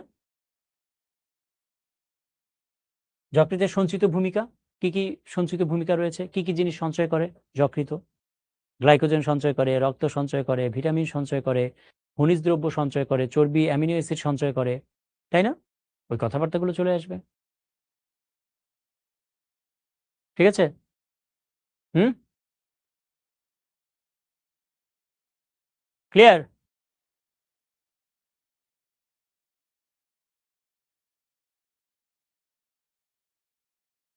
এই বুঝতে পারছো জিনিসগুলো? ওকে, এরপরে কোশ্চেন, কাইলোমাইক্রন কি? এটা আর পড়ানোর দরকার আছে? কাইলোমাইক্রন কি? তোমরা বলো। কাইলোমাইক্রন কি? এটা কি আমার আর বলার দরকার আছে? তাসিন, কাইলোমাইক্রন কি? এটা আর বলানোর দরকার আছে? আমরা যখন লিপিড পরিপাকে একটু আগে দেখলাম, সেখানে আমরা বলেছিলাম কাইলোমাইক্রন জিনিসটা কি, রাইট? ওকে। পরিপাকে পিত্তরসের ভূমিকা কি? পিত্তরসের ভূমিকা কি? কি করে পিত্তরস? পিত্তরসে যে পিত্ত লবণ, এই পিত্ত লবণ কি করে? চর্বিজাত খাবারটা ভেঙে ইমালসিফিকেশন প্রক্রিয়া ছোট ছোট টুকরোতে পরিণত করে, তাই না? এই তো। আচ্ছা, তারপরে হলো উদ্দীপকের এ চিহ্নিত অঙ্গের কার্যকারিতা স্নায়ুতন্ত্রের উপর নির্ভরশীল। এই যে এ চিহ্নিত অংশ মানে কি? পাকস্থলী, তাই তো। আর বি চিহ্নিত অংশ কি? বি চিহ্নিত অংশটা হলো যকৃত। তাহলে এ চিহ্নিত অঙ্গের কার্যকারিতা মানে পাকস্থলীর কার্যকারিতা স্নায়ুতন্ত্রের উপর নির্ভরশীল, মানে পরিপাকে স্নায়ুতন্ত্রের ভূমিকা, সেখান থেকে কোশ্চেনটা করা হয়েছে। ওকে, আচ্ছা। উদ্দীপকের বি চিহ্নিত অঙ্গের বিপাকীয় ভূমিকা মানে যকৃতের বিপাকীয় ভূমিকাগুলো লিখো। বিপাকীয় ভূমিকা বলতে শর্করা বিপাক, প্রোটিন বিপাক, চর্বি বিপাক, মনে আছে? সেই কথাগুলো লিখতে হবে। তাহলে দেখো,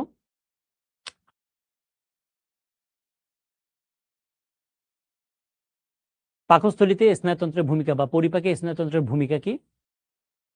এই ভূমিকাগুলো অলরেডি আমরা কিন্তু পড়েছি, মনে আছে ভূমিকাগুলো? ছবি এঁকে এঁকে আমি পড়িয়েছিলাম, ঘুরে ফিরে সব একই কথা মাসুমা, তাই না? তাহলে ঘুরে ফিরে কিন্তু জিনিসগুলো একই। সো তোমার যদি মেইন কনসেপ্টটা মাথায় থাকে, তাহলে প্রশ্ন যেভাবেই দেয়া হোক না কেন তুমি উত্তর দিতে পারবে। কোশ্চেন যেভাবেই দেয়া হোক না কেন, তাই তো?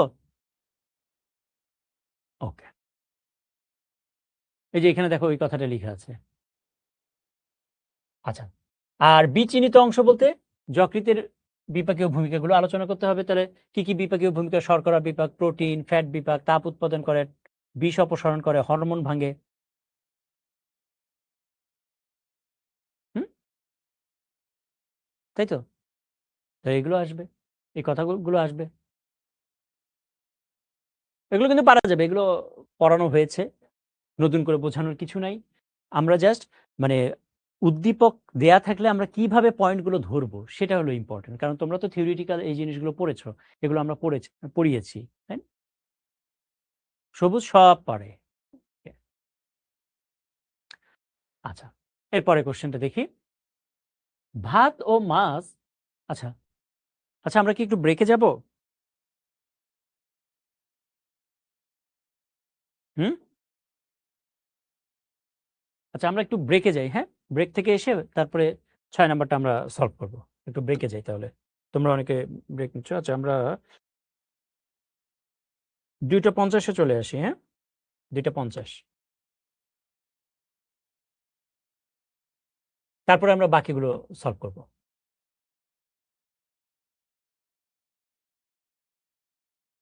ওকে।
ওকে, সবাই কানেক্টেড হয়ে যাও।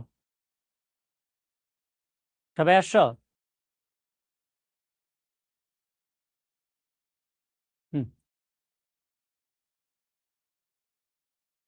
ওকে, সবাই চলে এসছো?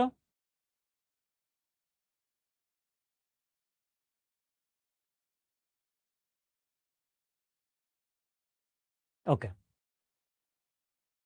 এরপরে আসো, ইমালসিফিকেশন কি আমরা অলরেডি আলোচনা করেছি। স্থূলতা বলতে কি বুঝো? ঠিক আছে, 20%-এর বেশি যদি ফ্যাট জমা হয় সেটা হলো স্থূলতা, নর্মাল হচ্ছে। আর তারপরে কি উদ্দীপকের প্রথম খাদ্যটি পরিপাক্রিয়া। আচ্ছা, প্রথম খাদ্য দেখে আমরা পড়ি উদ্দীপকটা। ভাত ও মাছ আমাদের দেহ গঠনের প্রধান উপাদান এবং একটি বড় গ্রন্থি এদের বিপাকীয় প্রক্রিয়ায় ভূমিকা রাখে। হুম, তাহলে প্রথম খাদ্যটির পরিপাক প্রক্রিয়া আর উল্লিখিত বাক্যের শেষ অংশ বিশ্লেষণ করো। আচ্ছা, এখানে দুই ধরনের খাবার লেখা আছে, একটা হলো ভাত আর একটা হলো মাছ। তাহলে ভাত কি জাতীয় খাবার, এটা জিজ্ঞেস করার দরকার আছে তোমাদের? কোনো দরকার নেই, শর্করা জাতীয় খাবার, তাই না? আর মাছ কি জাতীয় খাবার? প্রোটিন জাতীয় খাবার। তাহলে প্রথম খাদ্যটির পরিপাক প্রক্রিয়া ব্যাখ্যা করো। প্রথম খাদ্য মানে কি? শর্করা। তাহলে শর্করার পরিপাক প্রক্রিয়া ব্যাখ্যা করতে হবে। আর উল্লিখিত বাক্যের শেষ অংশ বিশ্লেষণ করো। একটি বড় গ্রন্থি বলতে এখানে বোঝাচ্ছে হলো যকৃতকে, এটা তোমরা জানো। ঠিক আছে, তাহলে যকৃতের বিপাকীয় প্রক্রিয়া ভূমিকা রাখে, তার মানে যকৃতের বিপাকীয় ভূমিকা সম্পর্কে লিখতে হবে। হুম, এবং কোন বিপাকীয় প্রক্রিয়াগুলো? শর্করা বিপাক এবং প্রোটিন বিপাক, এই তো।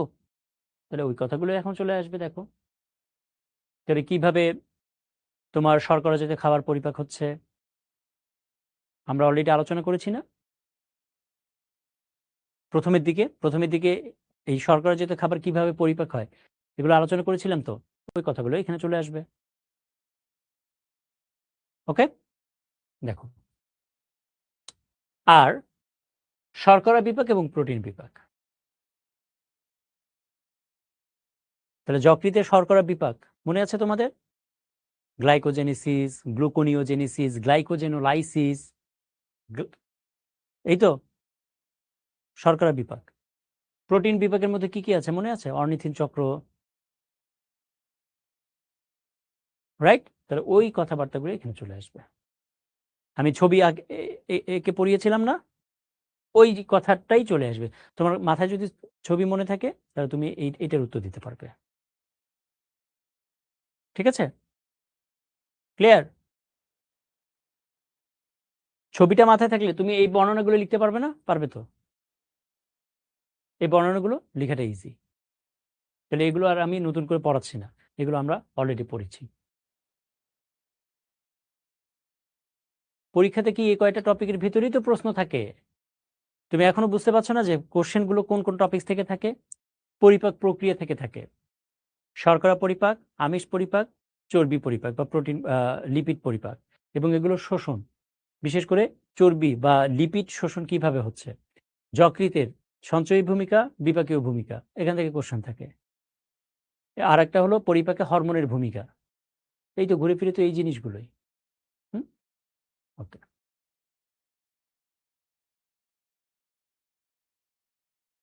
এরপরে দেখো, পেরিস্টালসিস কাকে বলে? পেরিস্টালসিস, তারপর মানবদের জৈব রসায়নাগার বলতে কি বুঝো? যকৃতকে বলা হয় জৈব রসায়নাগার।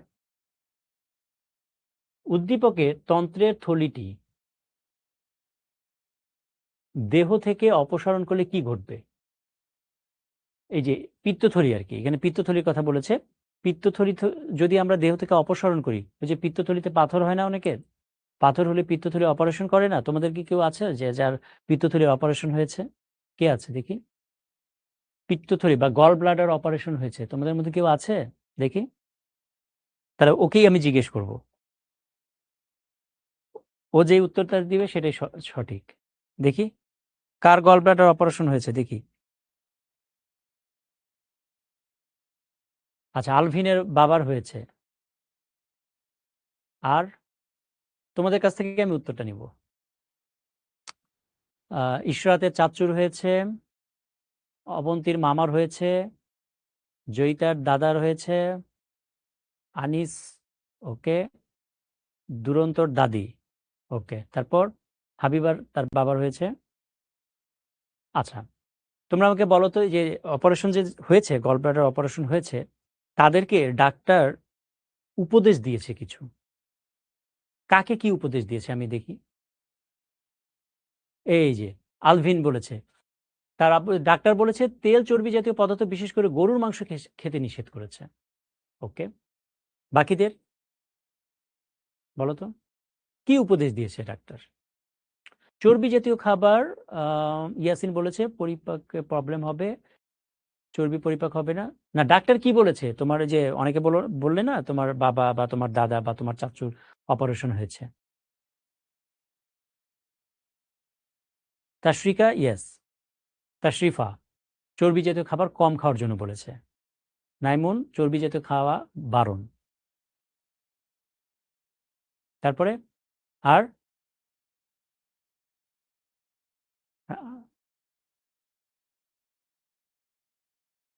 আর কি, আর কোনো ওপিনিয়ন? মশলা বেশি খেতে নিষেধ করেছে সুস্মিতা। ওকে, ও আচ্ছা, মিথিজা, আচ্ছা হতো তখন ছোট ছিল, ও জানে না এটা। আচ্ছা, হাবিবা চর্বি জাতীয় আচ্ছা ফ্যাট খেতে নিষেধ করেছে, তাই তো? তাহলে উত্তর তোমরাই দিয়েছো। তাহলে এটা আমি আর এটা আর আমার বলার কিছু নাই। হ্যাঁ, তাহলে থলিটি দেহ থেকে অপসারণ করলে কি ঘটবে? উত্তর তোমরাই দিয়েছো, চর্বি জাতীয় খাবার পরিপাক ঠিকভাবে হবে না। ঠিক আছে, আচ্ছা। আরেকটা হলো যে উদ্দীপকের তন্ত্রে পাতার ন্যায় গ্রন্থিটির ভূমিকা বিশ্লেষণ করো। আচ্ছা, পাতার ন্যায় গ্রন্থি বলতে এটা কোন গ্রন্থিকে বোঝানো হয়েছে বলো তো? এই যে পাতার ন্যায় যে গ্রন্থি, এটা কোন গ্রন্থি? এই গ্রন্থিটার নাম কি বলো? এই গ্রন্থিটার নাম কি? হুম,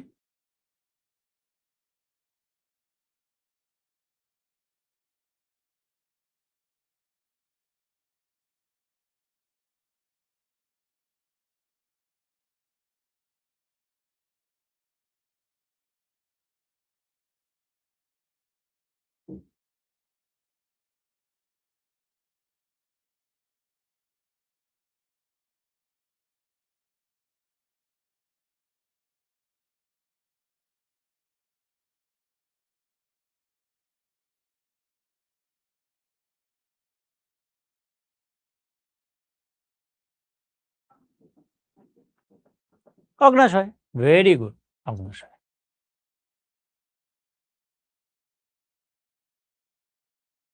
তাহলে অগ্নাশয়ের ভূমিকা, পরিপাকে অগ্নাশয়ের ভূমিকা কি? ওই যে ওই কথাগুলো চলে আসবে, কি চলে আসবে?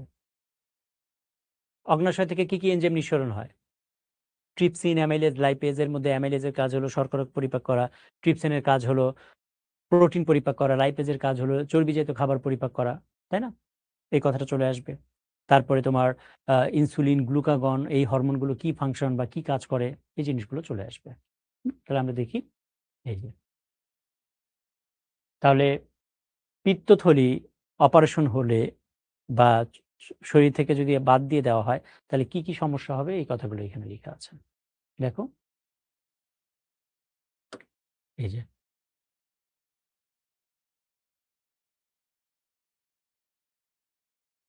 এই যে চর্বি জাতীয় খাদ্যের পরিপাক ঘটবে না। এতে করে বদহজমের সমস্যা দেখা দিবে। তাছাড়া পিত্তরস দ্বারা সংঘটিত অন্যান্য কাজগুলো সম্পন্ন না হওয়ার কারণে পরিপাকতন্ত্রের কাজে কিছুটা বিঘ্ন ঘটবে। ঠিক আছে, তাহলে মেইন কথা বোঝা গেল? হুম, আর প্রথমের দিকে তো পিত্তথলিতে কি থাকে? পিত্তরস থাকে, জমা থাকে। পিত্তরসে কি কি উপাদান থাকে, এই কথাগুলো থাকবে। এই। আচ্ছা, পরের কোশ্চেন হলো অগ্নাশয়। তাহলে অগ্নাশয়ের ভূমিকা কি? পরিপাকে অগ্নাশয়ের ভূমিকা কি? এই যে দেখো এই কথাগুলো। এই যে অগ্নাশয় থেকে নিঃসৃত অ্যামাইলেজ কি কাজ করে? তারপর অগ্নাশয় থেকে নিঃসৃত এই যে ট্রিপসিন, তারপরে এই যে কাইমোট্রিপসিন কি কাজ করে? হ্যাঁ? তারপরে অগ্নাশয় থেকে নিঃসৃত যে লাইপেজ এনজাইম, এই এনজাইমটা কি কাজ করে? ওই কথাগুলো চলে আসবে। ঠিক আছে? তারপরে স্থূলতা কি আমরা জানি। দন্ত সংকেত বলতে কি বোঝায়? I2, C1, P2, M3 দন্ত সংকেত এগুলো। উদ্দীপকে উল্লিখিত বি এর গঠন বর্ণনা করো। বি বলতে কি বোঝাচ্ছে? অগ্নাশয়। তাহলে অগ্নাশয়ের গঠন বর্ণনা করতে হবে। উদ্দীপকে উল্লিখিত এ গঠনটি সঞ্চয়ী ভূমিকার পাশাপাশি বিপাকীয় ভূমিকা পালন করে।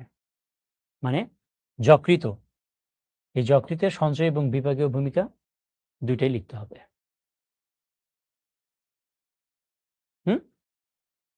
ঠিক আছে, ওকে। তাহলে অগ্নাশয়ের গঠন আমরা পারবো, মনে আছে নিশ্চয়ই অগ্নাশয়ের গঠন?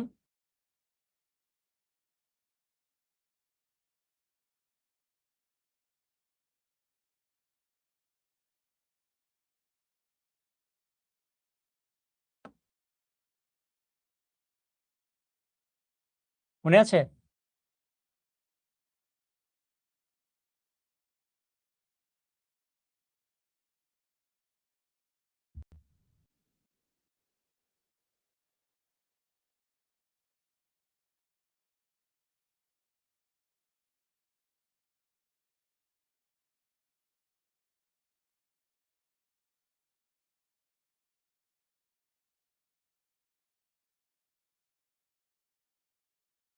তাহলে এই যে কোষগুলো আঁকলাম, এই কোষগুলো কি করে? এনজাইম নিঃসরণ করে নাকি হরমোন নিঃসরণ করে বলো তো? এই কোষগুলো, এই যে কোষগুলো আঁকছি, এগুলো কি করে? এনজাইম নিঃসরণ করে নাকি হরমোন নিঃসরণ করে বলো?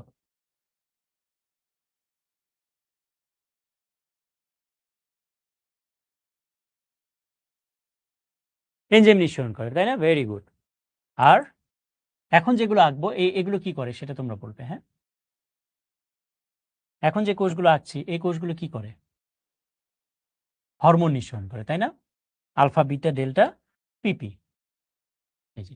এবং এটাকে বলছি কি? Islets of Langerhans. এই কোষগুলোকে একসাথে আমরা কি বলছি? Islets of Langerhans.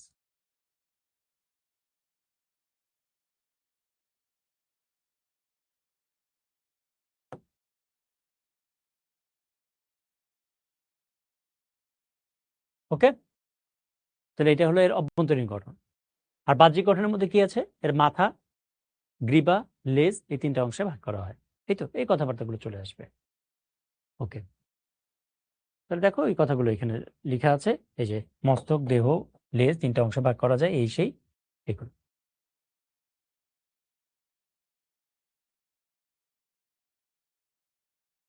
অগ্নাশয় চিত্র, এই অধ্যায় থেকে অগ্নাশয় চিত্র প্র্যাকটিস করতে হবে তোমাকে। লিভারের চিত্র প্র্যাকটিস করতে হবে তোমাকে। পরিপাক তন্ত্রের চিত্র প্র্যাকটিস করতে হবে। হুম, okay, ঠিক আছে। দেখো এই যে এই নালীটার নাম কি? এই নালীটার নাম অগ্নাশয় নালী, তাই না? এটার নাম কি? অগ্নাশয় নালী বা উইলসাং নালী, অগ্নাশয় নালী। এটা কার সাথে যুক্ত হয়? এই অগ্নাশয় নালীটা কার সাথে যুক্ত হয়? অভিন্ন পিত্তনালীর সাথে যুক্ত হয়, মনে আছে নিশ্চয়ই। দেন যুক্ত হয়ে কোথায় উন্মুক্ত হয়? ডিউডেনামে উন্মুক্ত হয়। এই যে ডিউডেনাম, এই যে ডিউডেনাম, ডিউডেনামে উন্মুক্ত হয় নাকি?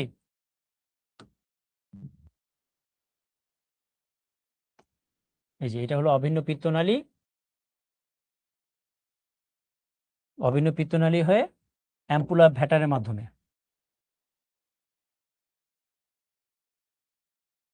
এই যে ডিউডেনামে উন্মুক্ত হলো। হুম, ওকে। এরপরে হলো যকৃত। যকৃতের যে ভূমিকাগুলো, কি কি ভূমিকা? এর বিপাকীয় ভূমিকা এবং সঞ্চয়ী ভূমিকা, দুইটা কথাই লিখতে হবে। তো অলরেডি এগুলো আমরা পড়েছি। সঞ্চয়ী ভূমিকা কি, বিপাকীয় ভূমিকা কি, এই যে এই জিনিসগুলো দেখো, এই যে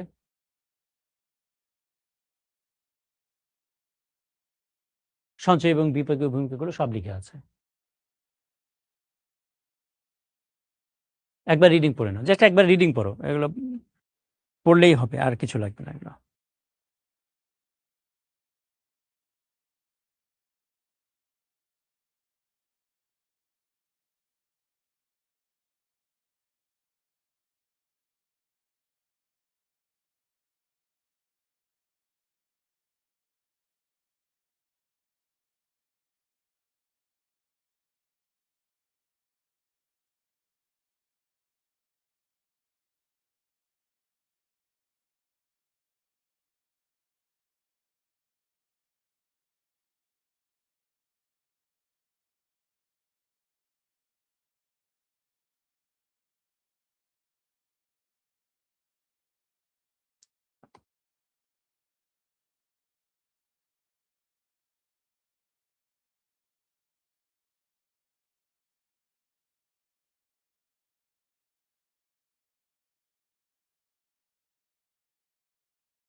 হয়েছে? একই জিনিস ঘুরে ফিরে, হ্যাঁ, বেশিরভাগ প্রশ্ন যকৃত থেকে আসে। Very good. ঘুরে ফিরে যকৃত, অগ্ন্যাশয়, পরিপাক প্রক্রিয়া। Very good. এই যে তোমরা জিনিসটা বুঝতে পারছো, মানে আমরা যে কোশ্চেন সলভ করাচ্ছি, এইটাই বোঝানোর জন্য। যে তুমি অন্তত বুঝতে পারো যে কি পড়তে হবে, কি পড়তে হবে না। কোন চ্যাপ্টারটা ইম্পোর্টেন্ট, কোন টপিকসটা ইম্পোর্টেন্ট। এটা যেন তুমি কনফিডেন্টলি বুঝতে পারো। এখন কি তোমরা কনফিডেন্ট? আমি যদি এখন তোমাকে জিজ্ঞেস করি, বলো তো যে এই পরিপাক চ্যাপ্টার থেকে কোন টপিকসগুলো তুমি পড়বে? তাহলে তুমি বলতে পারবে না এখন? পরিপাক চ্যাপ্টার থেকে কোন টপিকসগুলো তুমি পড়বে? এটা কি তুমি বলতে পারবে?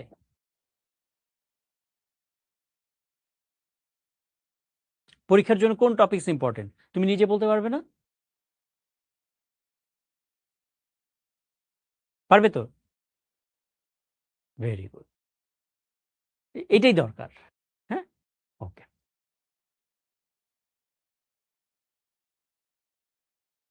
রূপান্তর ব্যাখ্যা করো। মানে গ্লুকোজ থেকে যে গ্লাইকোজেন হচ্ছে, আমরা যে শর্করা বিভাগ পড়েছিলাম না? ওই শর্করা বিভাগে এই প্রশ্নের উত্তরটা পাবে। এক্স এর কোষগুলোর কাজ ব্যাখ্যা করো। এক্স, এক্স মানে কি? গ্যাস্ট্রিক গ্রন্থি। তাহলে গ্যাস্ট্রিক গ্রন্থির কাজগুলো ব্যাখ্যা করতে হবে। তাহলে গ্যাস্ট্রিক গ্রন্থিতে 4 ধরনের কোষ থাকে।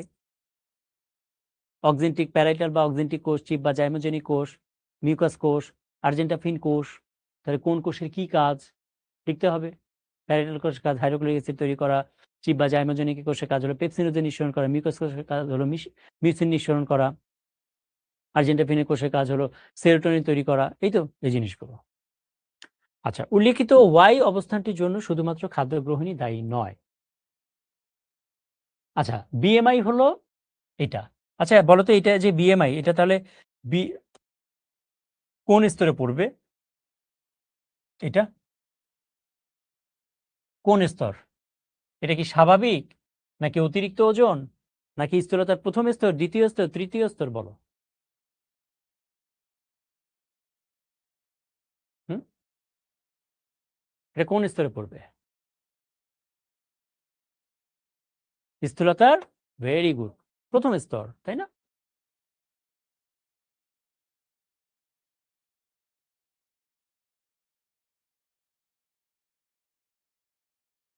স্থূলতার প্রথম স্তর।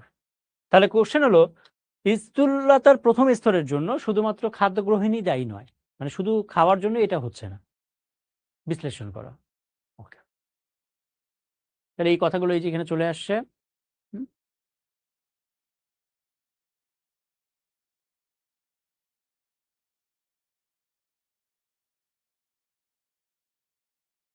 এই যে তাহলে স্থূলতার প্রথম শ্রেণী স্থূলতা, তাহলে কারণ কি কি? মানে স্থূলতার কারণগুলো চলে আসবে এখানে, আর কিছু না। স্থূলতার যে কারণ, সেই কারণগুলোই এখানে চলে আসবে। হুম, ঠিক আছে। দেখো, স্থূলতার কারণের মধ্যে আমরা পড়েছি না? জীবন যাত্রা, তারপর শিক্ষার অভাব, গর্ভধারণ, নিদ্রাহীনতা, ওষুধ সেবন, স্বাস্থ্যগত জিনগত সমস্যা। মানে খাদ্য তো একটা কারণ স্থূলতার। এটা ছাড়াও স্থূলতার আরো অনেক কারণ আছে না? ওই কারণগুলোর কথা আসবে এখানে। ঠিক আছে? ওকে। পরের কোশ্চেন, বেরিয়াট্রিক্স কি? স্থূলতা নিয়ে যেখানে আলোচনা করা হয়, স্থূলতা, সেটা হলো বেরিয়াট্রিক্স। মিশ্র গ্রন্থি কাকে বলে আমরা বলেছি। পরিপাকে উদ্দীপকের এ অংশের ভূমিকা উল্লেখ করো। এ অংশ বলতে কি বোঝাচ্ছে? এ অংশ কোন গ্রন্থি? যকৃত, তাই না? আচ্ছা, আর বি অংশটা কি বলো তো? এই যে বি অংশ, এই বি অংশটা কিসের ছবি বলো? বি অংশটা কিসের ছবি দেখি, বলো।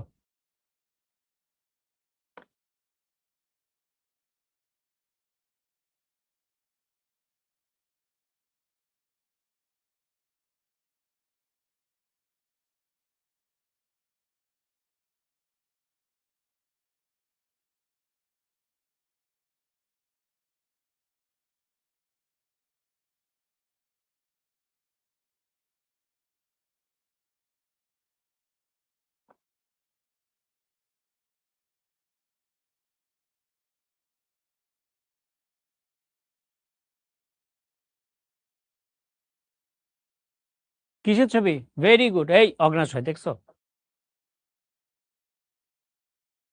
বি অংশটা কিসের? পাকস্থলী।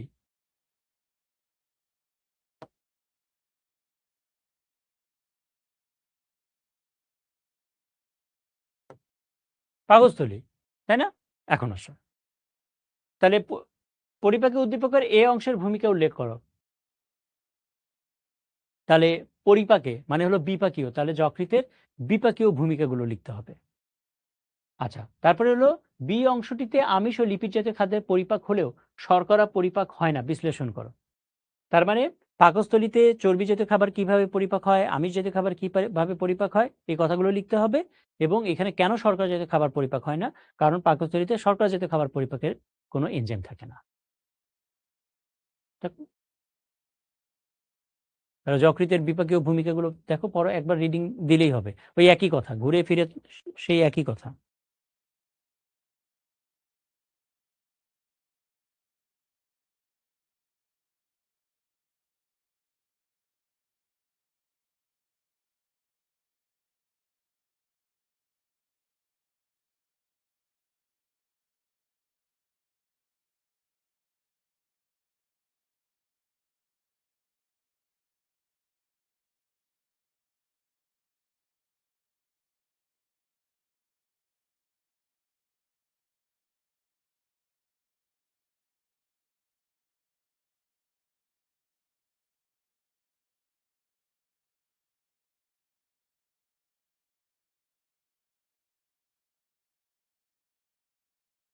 হ্যাঁ, এরকম কোশ্চেন তো আমরা সলভ করলামই এই টাইপের। আচ্ছা, তারপরে এই যে পরিপাক, দেখো পাকস্থলীতে কিভাবে পরিপাক হয়। একবার রিডিং পড়ো, একবার রিডিং পড়লে এখানে পড়া শেষ। এগুলো আর বাসায় পড়ার কিছু নেই আহামরি।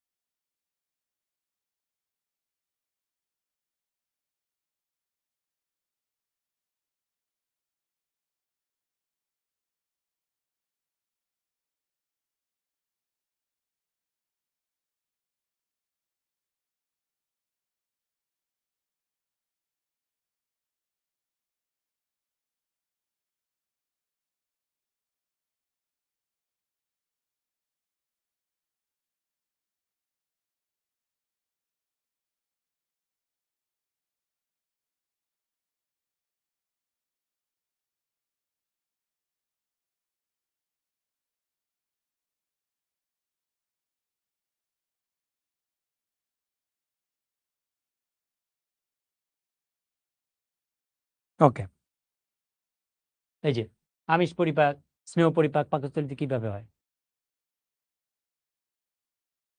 পড়ো, আরেকবার পড়ো, সমস্যা কি?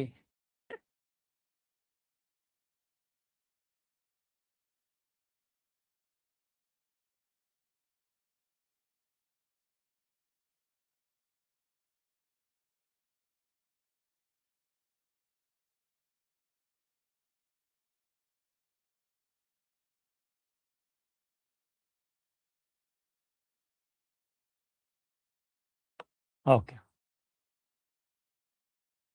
তবে দেখো শান্তনু সীমিত পরিমাণে ভাত, মাছ, মাংস খেয়ে থাকে, তবুও তার বিএমআই এর মান এত কিলোগ্রাম। তাহলে সিকাম কি, যকৃৎ কিভাবে ধ্বংস হয়, উদ্দীপকের স্বাস্থ্য জটিলতার কারণ কি, উদ্দীপকের খাদ্যগুলো পরিপাকে, এগুলো এখন পারবে। এগুলো নতুন করে আর কিছু নেই। স্থূলতার কারণ কি, এগুলো আমরা অলরেডি পড়েছি। প্রতিকার ব্যবস্থা, এগুলো আমরা পারবো এখন। ওকে, তাহলে এই যে খাদ্য গ্রহণকারী শোষণকারী যে অঙ্গ, সেটা হলো কি ক্ষুদ্রান্ত। তাহলে কিভাবে খাদ্য পরিপাকে ক্ষুদ্রান্তের ভূমিকা, তাহলে ক্ষুদ্রান্তে কিভাবে খাদ্য পরিপাক হয়, ক্ষুদ্রান্তে শর্করা, আমিষ, প্রোটিন, ৩ ধরনের খাবারেরই পরিপাক হয়, কিভাবে হয়, এগুলো ওই কথাগুলোই লেখা আছে। তো এই হলো আজকের লেকচার। তো তোমাদের কারো কোনো কোশ্চেন আছে কিনা? কোশ্চেন থাকলে কোশ্চেন করো।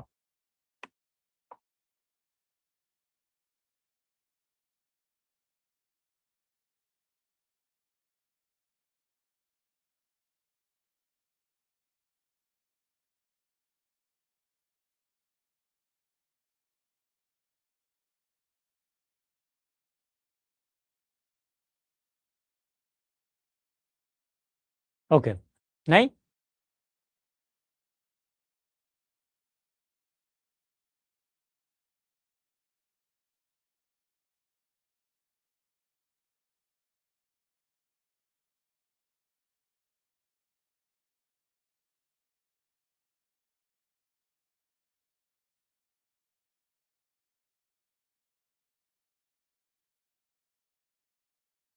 ওকে।